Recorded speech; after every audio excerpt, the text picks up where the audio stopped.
not really a religious person, but thanks, hockey gods. Appreciate it. Wow. You have to get up, do what they do. But that was insane. Let's not get ahead of ourselves. Come on. I make go records, baby. I'm liking this. Hello and welcome to another episode of Hawks Recap. My name is Clay. Thank you for tuning in. Blackhawks just completed their 58th game of the regular season.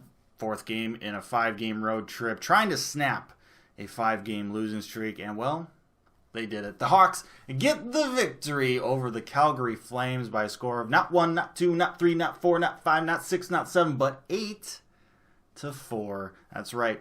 12 goals were scored in this game. A lot of goals. Hawks get 8 goals on 28 shots. A little market correction by the hockey gods after what we had to go through in Vancouver. So that's nice. Another late night start for this one. 9 p.m. start, even though Calgary's not even on the West Coast. But I digress. It is Saturday night, so I'm not going to complain too much. Robin Lehner in net for the Hawks tonight, which means Corey Crawford will most likely be getting the start in Winnipeg tomorrow night for the back end of the back-to-back. But Robin Lehner got the job done tonight. Even though he gave up 4 goals on 42 shots, he made some big saves in that third period when he was getting absolutely peppered. And he got the job done. He made sure this team didn't give up another 3-goal third period lead. He got the job done, and thankfully the team in front of him provided some much-needed run support. And that run support would start early. Another first shift goal for the Blackhawks. This coming from the captain once again, Jonathan Toews, with a partial little breakaway, and he would just blow a shot by David Rittich, putting the Hawks up 1-0 just 30 seconds in. Unfortunately, about a minute and a half after that, the Flames would answer. Hawks would find themselves running around in their defensive zone, which was unfortunately a little bit of a theme tonight. Adam Boqvist didn't really have his greatest of defensive games, but Sam Bennett would find the puck in the dirty crease area, and he would pot it home, and the Flames would tie this game up 1-1 just over 2 minutes into the game. Now, after further analysis, giving up that goal may have been intentional. We may be playing 4D chess out there.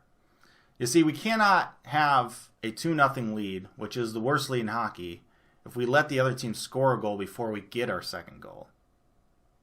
Yeah, see, that's playing with your head. That's smart hockey. Blackhawks would get a power play a little bit later on in the first period, and although they wouldn't score on it, they would go for 3 on power plays in this game. No surprise there. They would score shortly after the power play would expire.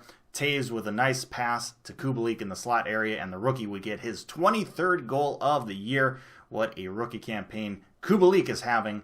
Blackhawks go up 2-1. Unfortunately, the Blackhawks would give up an unintentional goal about 3 minutes after that. Blackhawks with offensive zone pressure. They're getting some good cycle going, getting some good chances. Cuckoo pinches in. However, the Flames get control, and they kind of lift the puck out of the zone, and they got 2 guys flying, and Dewey just makes a hell of a play. He just baseball bats the puck out of the air right to Sam Bennett to spring him on a breakaway, and Sam Bennett scores his second goal of the first period, and this game is tied at 2. Now, when I first saw it happening in real time, I thought it was a high stick. I thought he batted it down above his shoulders, but after seeing the replay, no, that was just a good play. That was a ridiculous play. I'm glad the refs didn't blow that dead, because then we wouldn't have gotten to see that happen. Even though it ended up being a goal against the Blackhawks, that's just a cool play. And so many times when you have close calls like that, refs sometimes just blow the whistle dead, whether it's a high stick or an offside or something like that. I love seeing the refs kind of let plays go, and then hopefully it's a situation where you can review it afterwards instead of just blowing it dead and not even seeing what would possibly happen after that. That's just one of those plays where, I mean, Hawks were going for it. I mean, they had some good chances going, but Flames make a play. It's just something you kind of tip your cap to. So this game goes into the second period tied at 2, and, well, we've seen the Hawks have great first periods before and then just kind of completely shut it down in the second and third periods, and, well, it seemed like that kind of happened a little bit again. Yeah, they only had 7 shots on goal. They gave up a goal in that second period. It was a little rough. However, the Hawks did score 4 goals on those 7 shots, so turn that frown upside down. Brandon Saad would started off about 4.5 minutes into that second period. Nice feed from Patrick Kane, and Saad just outweights Rittich, puts it through the 5-hole, and the Hawks are up 3-2. Then about a minute after that, fourth line just forechecking and forces a bad pass. Alex Nylander picks the pass off in the offensive zone, breakaway essentially, and he just goes backhand, forehand, wraps it in to the net, and it's all of a sudden 4-2 Hawks just like that. That would be the end of Rittich's night. He would get chased. Talbot would come in, and it seemed like that rejuvenated the Flames a bit. Elias Lindholm would score a goal about halfway through the second period, and the Flames would keep on pushing. They would dominate play in that second period, and it would look like they would probably find a way to score that tying goal. However, the Hawks would find a way to push back. A little over 3 minutes left to go in that second period. Doc and Strome would go to work on the boards in the offensive zone. They would just battle and battle to get possession of that puck. They finally did, and Alex DeBrincat would be the benefactor of it. They find him right in the slot, and he buries it. Finally, DeBrincat scoring another goal. He's been fighting the puck all year, and no matter what happens the rest of the year for him, I think this year as a whole, with how much he's just struggled, just fighting the puck, essentially, I think this is more going to be an anomaly type of year for him. I don't see him next year and really any more years in his career really having to fight this hard to get the goals. He's too good of a player. He's too good of a sniper. It's just not been his year.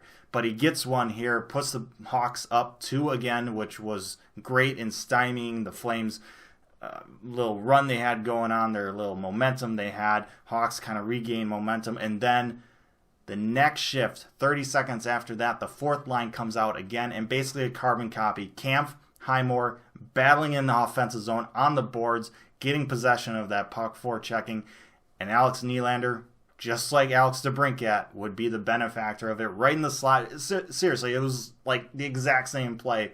Pass from behind the goal line to the slot area. Nylander would score it for his second goal of the game. And the Hawks, all of a sudden, are now up 3 going into the third period. Seriously, those 2 goals were absolutely huge. To get those 2 goals at the end of a second period like that after the Flames were pressing hard, those 2 goals basically won the Hawks this game. That was impressive. That was an impressive response from the Hawks. The Flames would come out hot in that third period again, pushing to try and tie this game up. They know the Hawks have blown 3-goal third period leads before. And remember, the Flames are battling for a playoff spot as well. So they want to tie this game up. They want to get at least a point out of this game at home. They want to get it to overtime. Hawks didn't quite do a good enough job matching the Flames' intensity.